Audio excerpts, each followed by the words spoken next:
this lesson, we'll fly a full VOR approach with a procedure turn. Before we begin, you'll need to refer to the Everett, Washington VOR approach plate to see how we'll fly this instrument approach. You must also make sure to read the ground school session on instrument approaches, otherwise your brain is sure to be rattled with terms and concepts you haven't yet heard. On the upper left-hand side of the instrument panel, next to the airspeed indicator, you'll find your next best friend, and that's called the clock. When you found it, click the select button. This calls up the stopwatch function. Most holding patterns are based on time, so a good stopwatch is essential. Clicking the control button starts the stopwatch. It counts up in seconds, minutes, and hours. Clicking it again stops it, and the third time will reset it back to 0 so it's ready to be used again. You're going to be very busy during an instrument approach, so it's important to have as much done as possible as early as possible. Long before I get this close to the airport, I've checked the ATIS, fished out the correct approach chart, verified that it's the correct approach chart, stowed the coffee jug, tuned and verified the radios, and mentally reviewed the entire approach. First, let's take a look at the approach plate and brief ourselves on this approach. We'll be coming in from the west, heading towards Payne VOR. We're assuming ATC has cleared us for the approach from this position, and we'll have to fly the approach using our own navigation. In other words, no radar vectors for help. When we cross Payne VOR, we'll turn left to a heading of 340 degrees and rotate the OBS to 340 degrees to track outbound on the 340 degree course from the station. We'll also descend to 2,000 feet as shown in the chart's profile view. We'll fly outbound until the DME reads 6 miles, which keeps us within the procedure turn limit of 10 miles from the VOR. Then we'll turn left to 295 degrees as part of the procedure turn's barb-type course reversal. We'll also rotate the OBS and set the inbound course of 160 degrees. Turn left more. Don't turn the OBS to 160 degrees yet. I'll tell you when it's time. After 1 minute at 295 degrees, we'll turn right to a heading of 115 degrees and intercept the 160 degree course inbound, otherwise known as our final approach course. Once established inbound on the 160 degree course to the station, we'll descend to a circling minimum descent altitude of 1,060 feet and wait for the VOR to-from indicator to indicate from. This is the missed approach point. If we haven't seen the runway by then, we'll execute the missed approach. We'll want to get to our minimum descent altitude as soon as we can, safely, and we can't do that until we're established on the inbound course. So let's get established as soon as possible. Okay, let's see how this is done in the air. We're just west of the Payne VOR.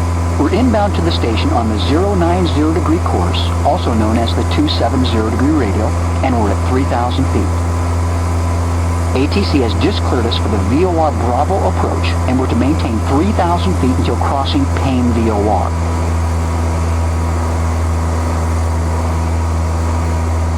Right now, on the top of the VOR indicator, I want you to click the knob marked OBS to rotate the dial until 340 degrees is at the top of the dial.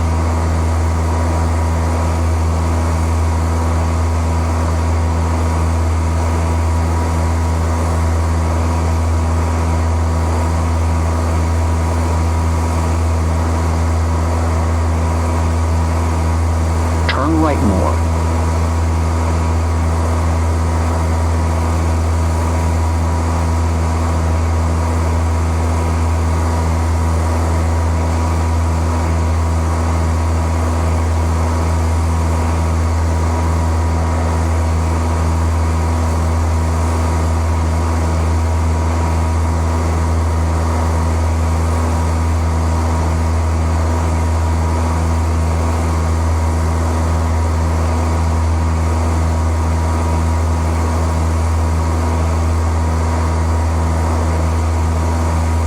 There, the VOR needle shows that we've crossed the station.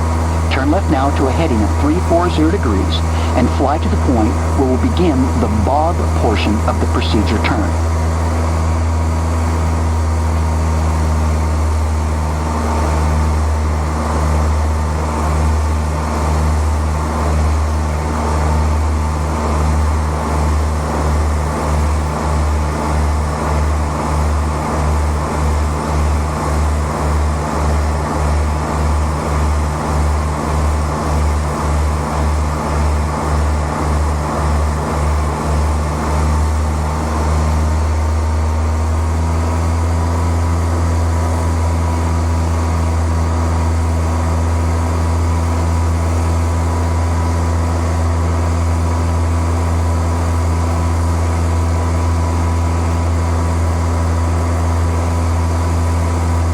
Turn slightly to intercept and track the 340 degree course outbound and mark the time.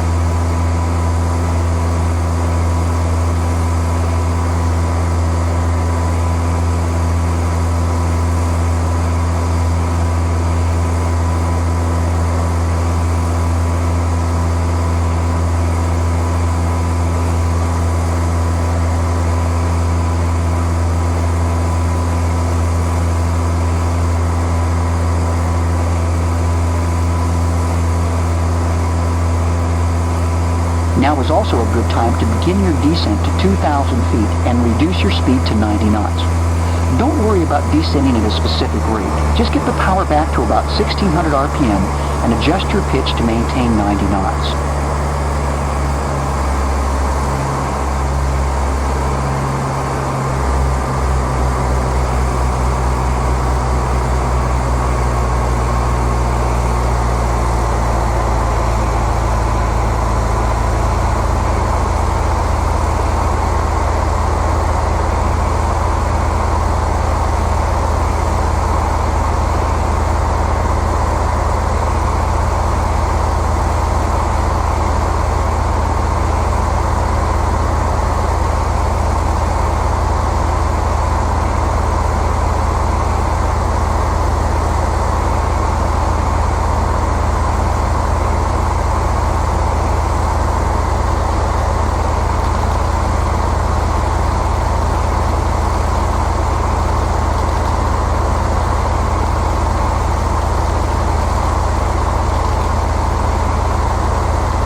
We want to stay within 10 nautical miles of the VOR, so we leave plenty of time to make the procedure turn within 10 miles.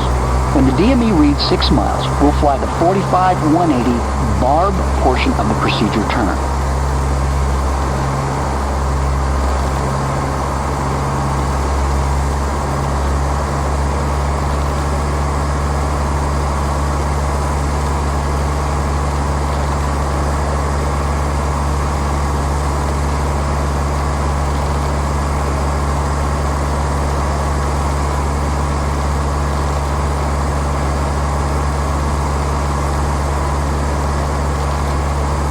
There, the DME reads 6 miles, so let's begin the barred portion of this procedure turn by turning left to a heading of 295 degrees and fly outbound for 1 minute. When you roll outbound on a heading of 295 degrees, mark the time.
We've been outbound for 1 minute, so let's turn right to a heading of 115 degrees to intercept the 160 degree course inbound to the VOR.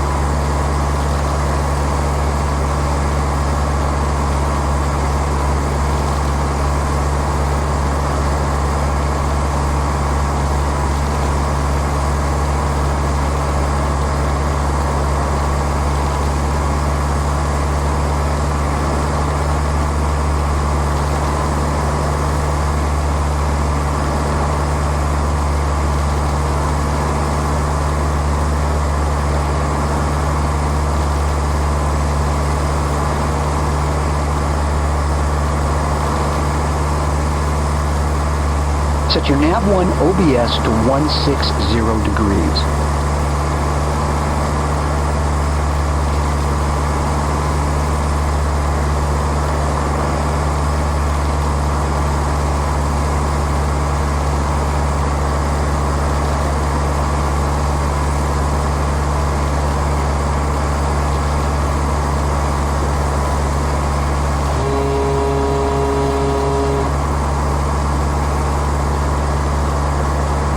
Turn left more.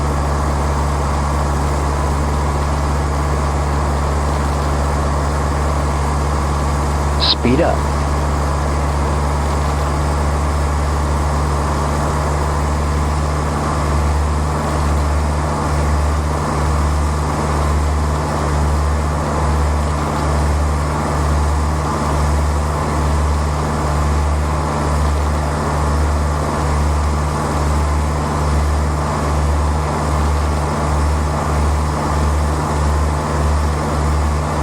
Okay, we're intercepting the 160 degree course inbound, so turn to a heading of 160 degrees.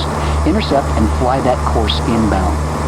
Begin a descent to 1,060 feet. This is our minimum descent altitude, or MDA. Maintain an approach speed of 90 knots. I know from the airport diagram that the VOR is east of runway 16 right, so we'll be looking mostly to our right for the approach lights. Make small corrections to maintain altitude and to keep the VOR-1 vertical needle centered. Speed up. Don't go below 1,060 feet until the runway is in sight. If we can't see the runway by the time we get to the VOR, then we'll execute the missed approach.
Speed up.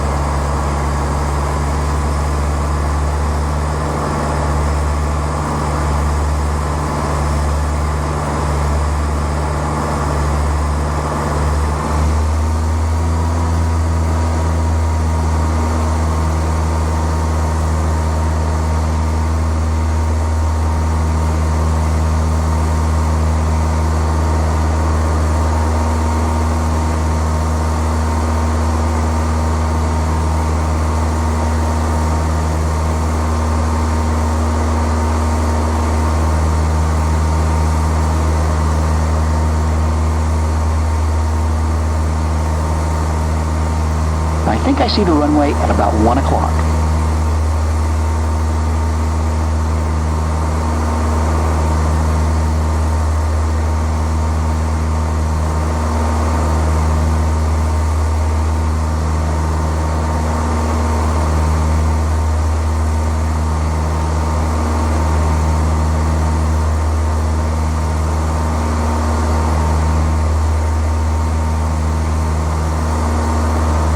Yes, I have the runway at 2 o'clock.